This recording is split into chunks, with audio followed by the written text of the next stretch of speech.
नमस्कार, आप देख रहे हैं नवली टाइम्स। बने रहिए मेरी छोटी बड़ी खबरों के साथ। बलिया के रसड़ा में विकास को लेकर जबरदस्त चल रहा है राजनीति। आखिर किसने रसड़ा को किया है विकास? खबर तुरंत बलिया रसड़ा से है। आपको बता दें कि इस समय रसड़ा पर विकास को लेकर चल रहा है जमकर घमासान। रसड़ा के महंत जी के इस बयान के बाद बसपा विधायक के समर्थकों में उबाल देखने को मिल रहा है। बसपा समर्थक पूर्व छात्र संघ अध्यक्ष अभिषेक सिंह ऋषु ने रविवार को मीडिया कर्मियों से बात करते हुए महंत श्री कौशलेंद्र गिरी पर ही गंभीर आरोप लगाया। कहा कि महंत जी जब विद्यालय के प्रबंधक बने तो एक दिन के लिए दूसरे को प्रबंधक बनाकर अपने ही सगे भाई को अध्यापक बनवा दिया। कहा कि ये कैसे सन्यासी हैं जो परिवार के मोह में आज भी पड़े हुए हैं। बसपा समर्थकों ने कहा कि रसड़ा विधायक उमा शंकर सिंह अगर ठेकेदार हैं तो क्या हुआ? रसड़ा विधानसभा को सड़कों के जाल से जोड़ने का तो काम किए हैं। अन्य विधानसभाओं के विधायक लोग ऐसा विकास क्यों नहीं कर पा रहे हैं, जबकि वे लोग सरकार के विधायक व मंत्री हैं। कहा कि पूरे विधानसभा का एक भी ऐसा गांव नहीं है जो डबल लेन सड़क से न जुड़ा हो। कहा कि रसड़ा विधायक के खिलाफ कोई कमी नहीं दिखने पर अब लोग विकास पुरुष की छवि को निशाना बना रहे हैं। सुनिए क्या कुछ बोले बसपा समर्थक पूर्व छात्र संघ अध्यक्ष अभिषेक सिंह ऋषु। आप अपना परिचय बताएं। अभिषेक सिंह ऋषु, छात्र संघ पूर्व अध्यक्ष। ये उद्देश्य क्या है? आप जो इस हम यह है कि जैसे हम लोग के विकास पुरुष माननीय श्री उमा शंकर सिंह जी पे जो विपक्ष द्वारा जो बेबुनियाद जो आरोप प्रत्यारोप जो फेसबुक के माध्यम से जो चल रहा है, उन्हीं सब के सिलसिले में आज का ये है प्रेस वार्ता है। तो रसड़ा के विकास के विषय में कुछ कहें, रसड़ा जो विधायक जी ने किया हो। रसड़ा के विकास के मुद्दे पर सबसे पहले तो बात आपसे बता दें कि विधायक जी द्वारा जैसे जो पढ़े लिखे आप भी पत्रकार के माध्यम से इस समय जितना काम है सारा पोर्टल पर दिख रहा है। आप पोर्टल के माध्यम से देख सकते हैं कि विधायक जी अपने निधि से कितना पैसा अपने घर लेके गए हैं। और आपसे बता दें निधि का पैसा पूरा हम लोग की विधानसभा में जितनी बिजली के ट्रांसफार्मर लगे थे पहले 10 के जो ट्रांसफार्मर थे वहाँ 25 के, जहाँ 25 के थे वहाँ 63 के, जहाँ 63 के थे वहाँ 100 के, जहाँ 100 के थे वहाँ 250 के।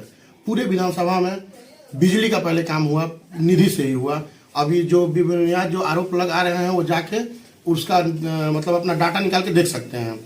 और विकास में कह रहे हैं कि रोड से विकास नहीं होता है, तो अगर रोड से विकास नहीं होता है तो आप भी जाके किसी अगल बगल विधानसभाओं में जाके एक बार पता कर सकते हैं कि रोड से विकास होता है कि कैसे विकास किसको कहा जाता है। रोड के मामले में है, आपसे बता दें कि जब विधायक जी पहली बार विधायक बने, हमारे क्षेत्र में सबसे लास्ट गांव है बेसवान गांव है। उस गांव में आज़ादी के बाद 2011 तक जब पहली बार विधायक जी विधायक बने तब तक उस गांव में जाने के लिए रोड नहीं था। मिट्टी का कच्चा रोड था, उस गांव में जाने के लिए रोड ही नहीं था।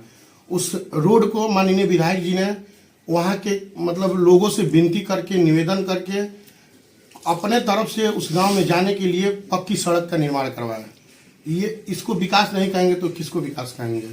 आपसे बता दें विकास के मामले में पूरे हम लोग के विधानसभा में 3 ब्लॉक आते हैं। ब्लॉक मतलब चिलकहरपुरा है, रसड़ा है और नगरा की कुछ ग्राम सभाएं हैं। तीनों ब्लॉक को मिला के आपसे बता दें कि जितनी ग्राम सभाएं हम लोग की विधानसभा में है, किसी भी ग्राम सभा से आप निकलेंगे तो आप डबल लेन पे चढ़ेंगे, सिंगल रोड पे कहीं नहीं चढ़ेंगे। विकास इसको नहीं कहते हैं तो किसे कहा जाता है?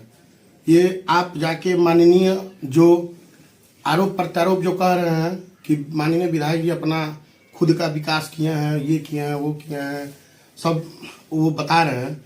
तो माननीय जी जो अभी हाल ही में जो प्रत्यारोप लगाए थे, आपसे बता दें कि आदरणीय महंत जी द्वारा आदरणीय महंत जी जो हम लोगों के कुलगुरु श्री श्रीनाथ जी के महंत हैं, उन्होंने कहा कि विधायक जी अपना विकास किए हैं।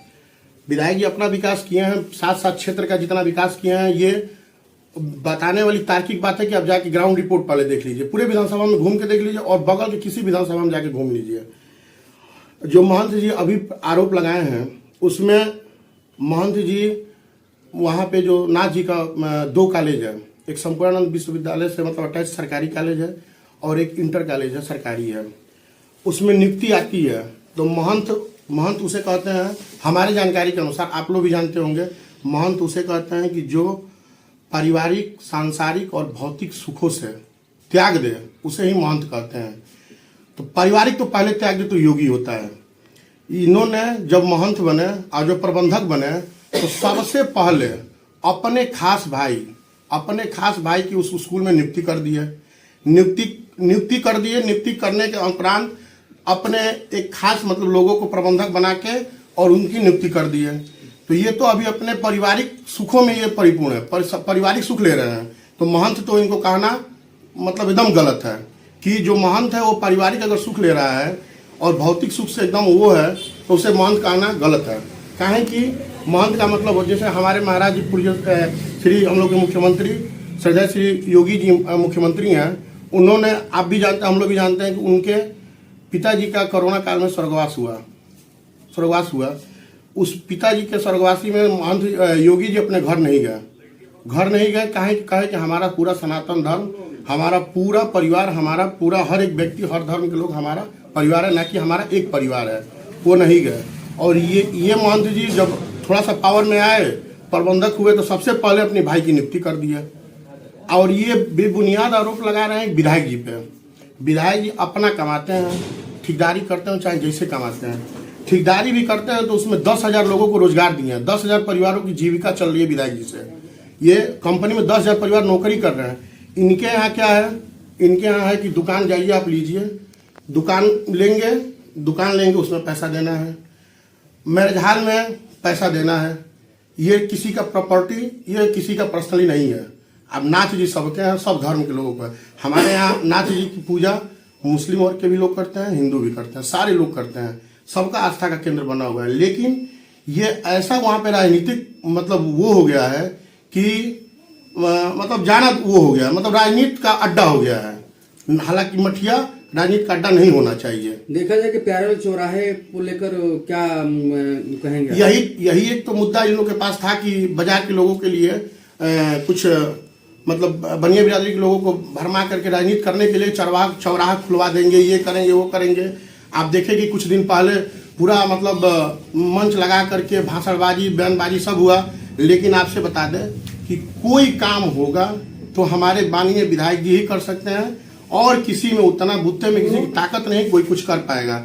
वो सभी सरकार में रहे हैं, कोई कुछ किया है तो आप बता दीजिए। और उस चौराहे पे टी पॉइंट बनना है, ओवरब्रिज बनने का सर्वे विगत कुछ दिन पहले आकर के लखनऊ से टीम करके चली गई है। हो सकता है कि बहुत जल्द उस पर भी बजट सेंशन हो जाए। जो ये भी मुद्दा है, यहाँ का मुद्दा काम खत्म हो जाएगा। आखिर आरोप लगाने का मंशा क्या है? मनसा देखिए, हम आपसे कहे कि महंत मतलब अगर राजनीति करना है तो या तो पहले राजनीति कर ले बढ़िया से, चाहे जो भी है जिसको राजनीति कर। अच्छा आप बताइए कि आप ही बताइए हमसे कि विकास किसे कर? विकास का पहला मुद्दा क्या है? किसी क्षेत्र में आप जाएंगे, अगर गांव में, किसी ग्राम में गए और गांव में नाली अगर खराब है तो आप कहें कि साला यहाँ का प्रधान मतलब बेकार है, निकम्मा है, कि कुछ काम नहीं किया है। पहला विकास रोड को ही, हमारे जाने में तो रोड को कहा जाता है। अब आप उनसे पूछे कि रोड को कहा जाता है कि किसको कहा जाता है? अब ये कह रहे हैं कि ठेकेदार एक काम करा रहे हैं, तो और विधानसभाओं में ठेकेदार भी हैं और नेता भी हैं। तो आप या तो जो सत्ताधारी लोग हैं वो मान लें कि हमारे विधायक जी बहुत मजबूत है, सबसे मजबूत है पूरे पूर्वांचल में, कि सारा काम ला करके रसड़ा विधानसभा में करा रहे हैं, और रसड़ा विधानसभा में करा रहे हैं काम, तो उससे हमारा भी तो विकास हो रहा है। आप जाके सर्वे कर लीजिए, रसड़ा विधानसभा में गाजीपुर के सबसे अधिक लोग आके रसड़ा में बस गए हैं। कहें कि रसड़ा का विकास हो रहा है। लोगों को उम्मीद हो कि रसड़ा कहीं हो सकता है कि आने वाले समय में और विकास कर दे नगर पालिका में। और यहाँ जो है वार्ड नंबर 12 की एक समस्या अभी कुछ दिन पहले ही आई थी कि वहाँ सड़क नहीं है, गंदा पानी है, तो इस पर विधायक जी ध्यान नहीं दे रहे। विधायक ध्यान उस पर भी वार्ड नंबर 12 नाला वाला ही समस्या बता रहे हैं ना। नाले का तो पूरा सुंदरीकरण मतलब यहाँ से लेकर के, और उसमें विधायक जी की थोड़ा तबियत खराब हो जाने से काम में कुछ देरी हो रही है। आपसे आश्वस्त करा दूं कि नगर पालिका चुनाव से पहले नाले के ऊपर पूरी जो विधायक जी कहा पूरी ढलैया हो जाना एकदम होना तय है, कि पूरे जितना नाला वार्ड नंबर जो बता रहे हैं वहाँ पे नाले के ऊपर रोड बनेगा मतलब जिसे जो गंदा पानी जो बीचों बीच जा रहा है वो पूरा ऊपर से ढलैया है, उसका पूरा सुंदरीकरण है। मतलब खूब सुंदर रोड बनेगा, उस पर लोग आएंगे जाएंगे, रिक्शा में भारी वाहन नहीं जाएंगे, हल्के वाहन चलेंगे, इस हिसाब से उस पर रोड बनना और है। आपका कहना है कि जो विधायक जी रसड़ा में जो विकास दिख रहा है वो विधायक जी के चलते दिख रहा है। आप देख ही रहे हैं, हमें तो लग रहा है कि 3 साल में विधायक जी, माननीय विधायक जी जब से विधायक हुए हैं, रसड़ा इतना सुंदर रोड कहीं आप बता दीजिए जनपद में कहीं किसी ने बनवाया हो। आप देख रहे हैं कि जो हिता के पुरा से और जो भगत सिंह मोड़ तक जितना जो डिवाइडर बना है, डिवाइडर के अंदर पौधा लगा है, विधायक जी अपने पैसे से पौधा लगवाए हैं, अपने पैसे से चौराहा बनवाया है, मतलब उनकी कंपनी, मतलब उनके भाई की कंपनी के द्वारा बनवाया गया है, और अपने वहां कर्मचारी रख करके उस पौधे की देखभाल सब कुछ होता है। तो विधायक जी का एक सोच है कि हमारा रसड़ा, हम रसड़ा के विधायक हैं, तो हमारा रसड़ा इतना सुंदर दिखे कि कोई आए तो कहे कि नहीं रसड़ा रसड़ा है। विवाद तो इसी बात का है कि सरकारी फंड लगता है और विधायक जी कहते हैं कि हमने बनवाया है। चौराहे जो सरकारी फंड लगता है, जो चौराहे पे पौधा बता रहे हैं आपसे, जो चौराहे फाउंटेन देख रहे हैं, वो सरकारी फंड नहीं है, वो विधायक जी का निजी फंड है, वो छात्र शक्ति का निजी फंड है, वो सरकारी धन नहीं है। आप जाके पता कर लीजिए उसको पीडब्ल्यूडी से, उसमें पैसा सरकार का नहीं लगा है, ना पौधे में लगा है। डिवाइडर में जो मिट्टी सिट्टी लगी, अभी कुछ दिन पहले सारा पौधा सूख गए थे, विधायक जी अपने पूरी मिट्टी को निकलवा करके फिर से मिट्टी, खेत की मिट्टी खोज के डलवा के फिर पौधा उसमें लगा। तो निजी, अच्छा सरकार पैसा तो सरकारी देगी ना, रोड बनवाने के लिए सरकारी पैसा देगी, और विधानसभा में तो सरकारी है ना। यहाँ विधायक के पास मतलब ये ललक है कि हमारे विधानसभा की रोड सुंदर बने, इसलिए विधायक जी मेहनत करके रोड लेके आ रहे हैं। और विधानसभा में मंत्री भी हैं, विधायक भी हैं, वो भी चाहते तो अभी रोड वाला के वही कमाओ काहे नहीं सरकार से कर दे रहे हैं। सरकार के पास जा करके बात करने की क्षमता, या तो कुछ तो बात होगी कि क्या कहलाता है, वहां से ले आकर के विधानसभा में काम इतनी हो रही है। और चाँद लगा दे। देखिए चौराहा वाला मुद्दा तो खत्म हो गया, एक बचा है यहाँ पे हॉस्पिटल वाला मुद्दा। ड्रीम प्रोजेक्ट विधायक जी का जो हॉस्पिटल वाला जो था कि हॉस्पिटल में हम आधुनिक सुविधाओं से उसको लैस करेंगे, कुछ जैसे सत्ताधारी लोगों द्वारा तो कहे कि नहीं विधायक जी चाहते तो अपना निजी हॉस्पिटल बनवा देते हैं।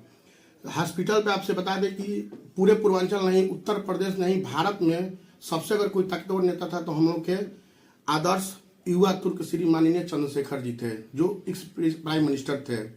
उन्होंने अपने निजी फंड से अपने गांव में अस्पताल बनवाया। निजी बनवा देंगे तो उसका, उस हॉस्पिटल की दुर्दशा आप लोग देखे होंगे। अभी कुछ दिन पहले संजय सिंह लेकर के उसको काम हम कर रहे हैं, शारदा नारायण वाले, उसके पहले देखते होंगे उसमें क्या विकास हुआ। अगर किसी भी कोई भी, अगर जैसे आप प्राइवेट बनवा दिए तो उसमें सरकार का अगर मतलब अनुमति नहीं है, आप करवा दिए तो उसमें सरकार अपने कर्मचारी नहीं देगी। तो विधायक जी हॉस्पिटल के लिए इसलिए लड़ रहे हैं कि सरकार से जब अनुमोदन लेके उसको बनवाएंगे तो विधायक जी रहेंगे नहीं रहेंगे, जब तक धरती रहेगी तब तक हॉस्पिटल रहेगा, तब तक सरकारी कर्मचारी उसमें रहेंगे। अगर विधायक जी व्यक्तिगत बनवा दिए तो उसमें सरकारी कर्मचारी नहीं रहेंगे, लेकिन सरकार से अनुमोदन लेके वहां बनवा देंगे तो सरकारी कर्मचारी वहां रहेंगे, और सरकारी कर्मचारी रहेंगे तभी लोगों को लाभ मिलेगा, ना कि अकेला प्राइवेट हो जाएगा तो लोगों को, गरीब लोगों को लाभ मिलेगा। अब इसी पर राजनीति चल रहा है। देखिए मुद्दा तो कोई है नहीं, पार्टी में सभी लोग हैं, सबकी सरकार है, लेकिन कोई ये नहीं कह रहा है कि हम अपने सरकार से यहाँ पे क्या कर दिए, यहाँ क्या करके क्या करा दिए, क्या ला दिए, क्या कर दिए, कुछ कहने वाला कोई है नहीं। बस आरोप प्रत्यारोप जितना करना है उतना कर लें।